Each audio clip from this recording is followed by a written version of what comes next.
When I was shopping around my first book proposal, it seemed like everyone I knew was publishing with the same publishing house.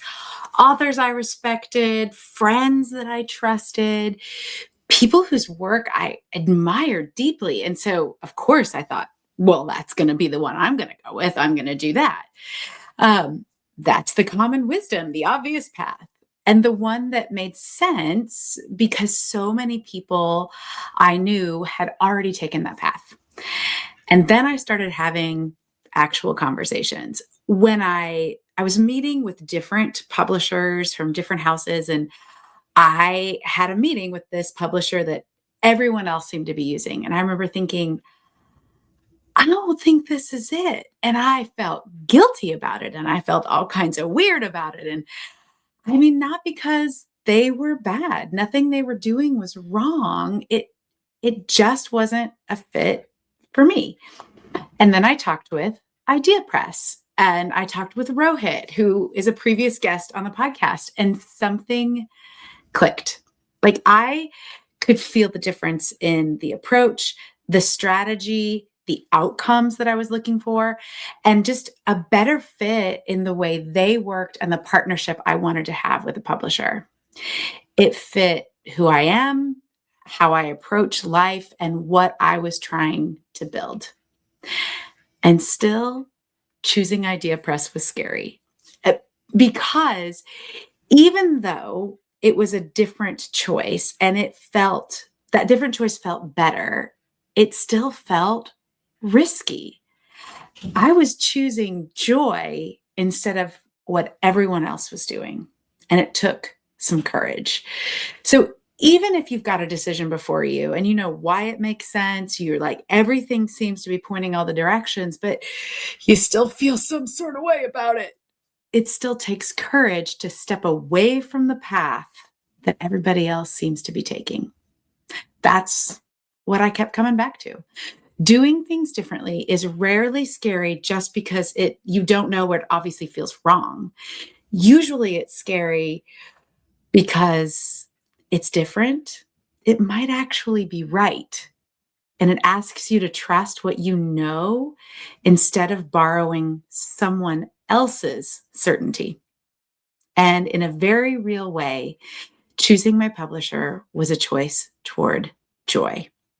I was aligned and it was right. And joy doesn't always just feel fun. It feels like what fits, what's connected to your purpose, what connects you to belonging, what you feel lucky to get to do. And that type of joy, the joy that we talk about here, creates better work, better relationships, and better outcomes. And that's exactly what this new Joyosity podcast series is about. So welcome to the Joyosity Podcast. Here we are diving into the business of joy and how do we create positive culture in those businesses with all the complex people that you work with. I'm Jenn Whitmer, keynote speaker, author, and a resident joy bringer. And this is the last series of season 3, and it's called The Courage to Do It Differently. Joy makes work. And these conversations that you're going to hear in this series were originally part of my research for the book. I was interviewing smart, thoughtful, gutsy people about work, about leadership, identity, business, and creativity, and what it really takes to build something meaningful, even if it looks a little bit differently. And I knew while I was interviewing these women that I was interviewing them for my book, Joyosity, How to Cultivate Intense Happiness in Work and Life. But these interviews couldn't just stay inside, buried in my Google Drive. They were connected not only to the heart of the book, but the heart of this podcast. And because among the different industries and personalities and stories, there was this common thread to these women: the courage to do it differently, to lead differently, to build differently, to communicate differently, to just do life differently and do work differently, to make it more human, more honest, more sustainable, and of course, more joyful. That is gritty. It is not necessarily easier, but it is infinitely better. And that matters because a whole lot of you are still working inside systems that reward burnout. They reward confusion and posturing and performative productivity. If you have to move your mouse every so often, you know what I'm talking about. We've normalized being overloaded. We've normalized unclear expectations and just figure it out. We've normalized miscommunication and looking busy.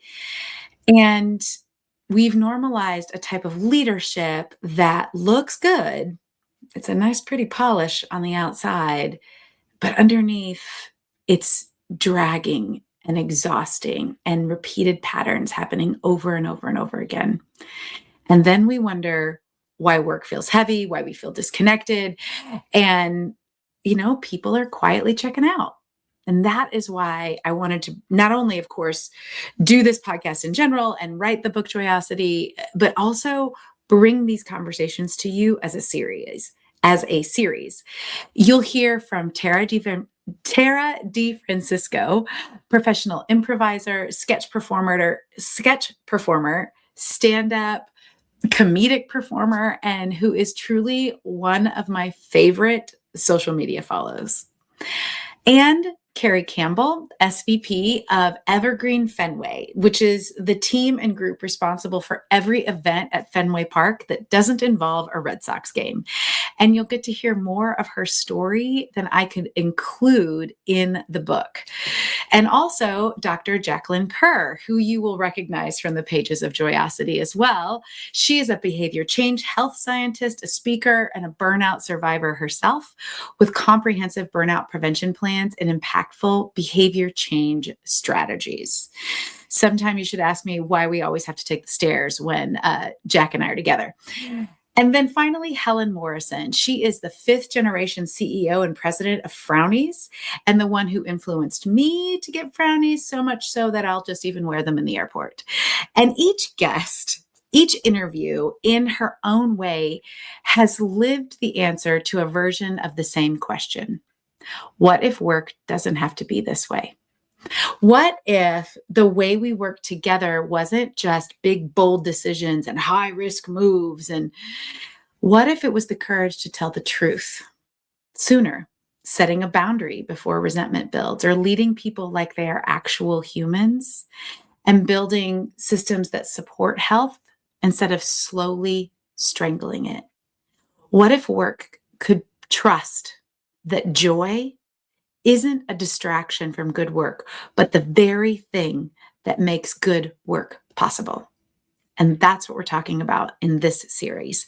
So the courage to do it differently, joy makes work work. And in this short little episode today, right here at the beginning, I don't want to just introduce a theme to you and introduce these guests, although that is worthy in and of itself. I also want to give you something you can walk away with today. So as you listen to these episodes later, I want to give you a lens of 3 questions. And here's the first one. What are you tolerating that no longer works? What are you tolerating in your work and in the rest of your life that isn't working for you anymore? It could be a communication pattern, a meeting structure, an expectation that was 3 bosses ago and nobody's ever really named it out loud, a role you've outgrown, or something you used to love, but you just don't have the grace for anymore. A leadership habit that used to help, but now creates a drag. A lot of ideas that leaders think they need aren't really what they need. What you need is more courage and tenacity and joy to actually name and admit this isn't working. Question number 2.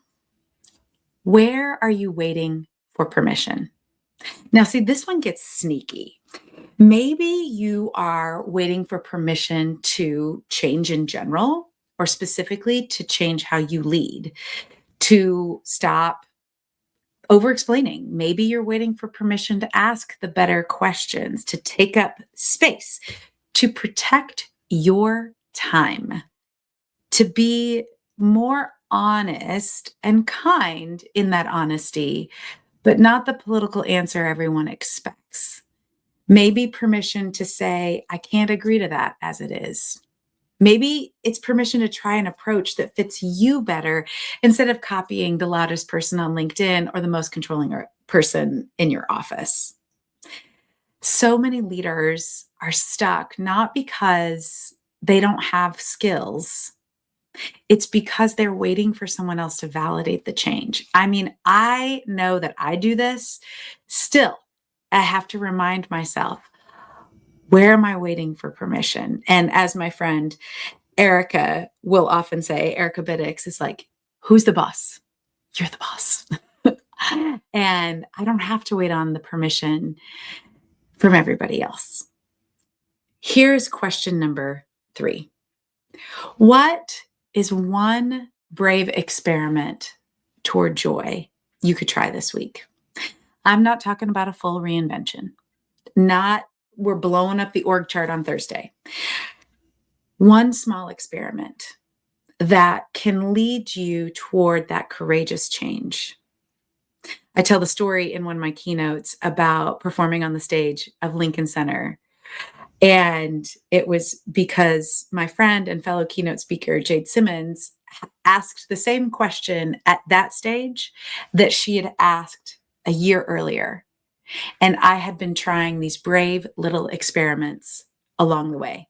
I didn't know I would end up on the stage of Lincoln Center, but I knew that every brave small choice was creating the change I wanted to see. So it doesn't have to be huge. One small, tiny experiment. Maybe it's asking the follow-up question in a conversation that you'd normally either rush through because you want to get on or because you feel like the other person is done with your questions. Maybe it's ending a meeting 5 minutes earlier and getting clear on the purpose for the next meeting. Maybe it's, giving someone real ownership and letting the consequences fall. It's naming the tension in the room, building a little more joy, leaning into curiosity, asking for more clarity, and getting some more humanity and joy in the way that you work. That's how we create change. It's not all at once. It's not one heroic speech, with the dramatic soundtrack that comes after it. It's these courageous, very specific, and seemingly minute choices made by real people like you working in real workplaces. That is part of what I want this series to give you, not just inspiration or that guest was smart, although every single one of them is wicked smart. And I hope that this series and those questions start to give you language for things that you have maybe been sensing underneath, but haven't been able to name. I hope it helps you notice where your work and your life and the rest of your life has gotten maybe a little tighter, smaller, and less joyful and more performative than you want it to be. And it definitely needs to be. And I hope it reminds you that people all around you are still wanting to build something better. They're not satisfied with the status quo. And I've been thinking a lot about that. What prevents leaders from changing individually? What helps them the most? And it's not just survive inside a broken system or deal with the broken system and just manage their own dysfunctions. Not just what's slightly more efficient inside systems, but something that is more for you. And I'm building something for you and expanding on the work I've been doing with experienced leaders in mind, leaders who are ready to reduce the hidden drag, to really escape the reactive patterns that cause them problems, to communicate more effectively, and ultimately to rebalance how they work and lead. So it's inside the joy ratio. And I'm going to use the Joyosity Compass model. And you can do all of these things: reduce the drag, escape the patterns, communicate more effectively, rebalance your time without overfunctioning, the constant overwhelm or sacrificing your performance and well-being. You don't have to carry it all alone. Because better work doesn't come from squeezing a little bit more out of already maxed out people. It comes from change, from leading differently, from seeing more clearly and having the courage to try something different. So if that sounds like the kind of work you want to do, it's not ready yet. Even when this podcast comes out, it might be quite ready. So I want you to be able to join the wait list, and it's at jennwhitmer.com/waitlist. And I will let you know when it is ready for your viewing and you to jump in. And in this series on the podcast, it's not just this collection of interviews. It's an invitation.